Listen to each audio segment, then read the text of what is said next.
Yeah, that's a great question. That's a question that us ketamine providers get a lot, is what is ketamine?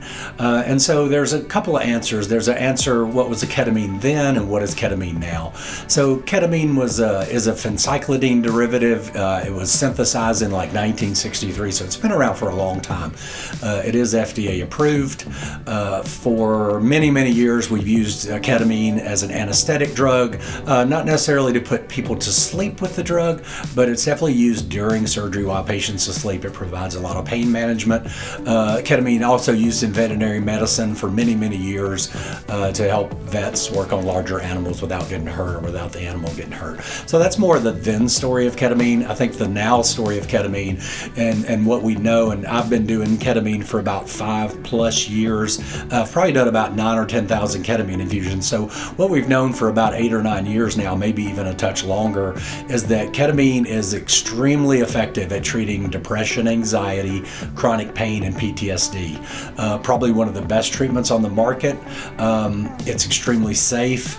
So ketamine then to now, obviously a huge transition to completely different usage reasonings there, but both super, super effective, very, very safe, and a nice clean drug. It has really gained a lot in popularity over, probably the last few years.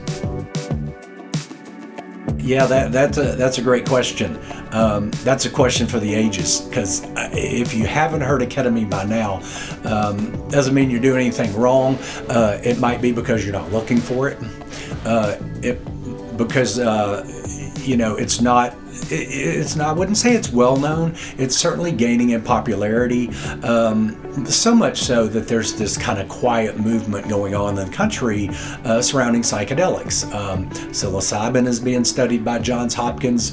The Ivy League schools are studying MDMA as opposed to PTSD and therapy.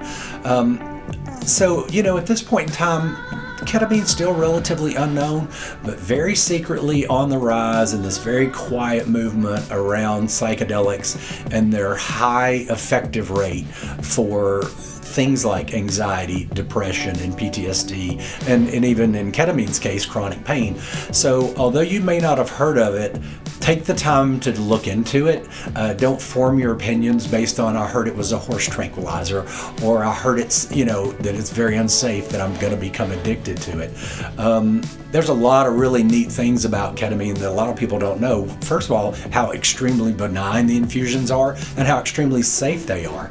In 5 years of doing ketamine and doing 9 or 10,000 infusions across 6 different states, I've never seen a patient have to go to the ER after ketamine. So it is extremely safe. Ketamine is on the World Health Organization's list of essential medications. When we use ketamine clinically, the incidence of addiction is almost 0.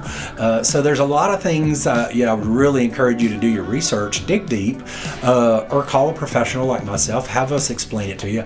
2 of the best ways to really not only know about ketamine, to know it a little more intimately, get some of that research that maybe isn't quite written in every article, and then get some real practical knowledge about ketamine from people who have actually delivered it, within significant numbers.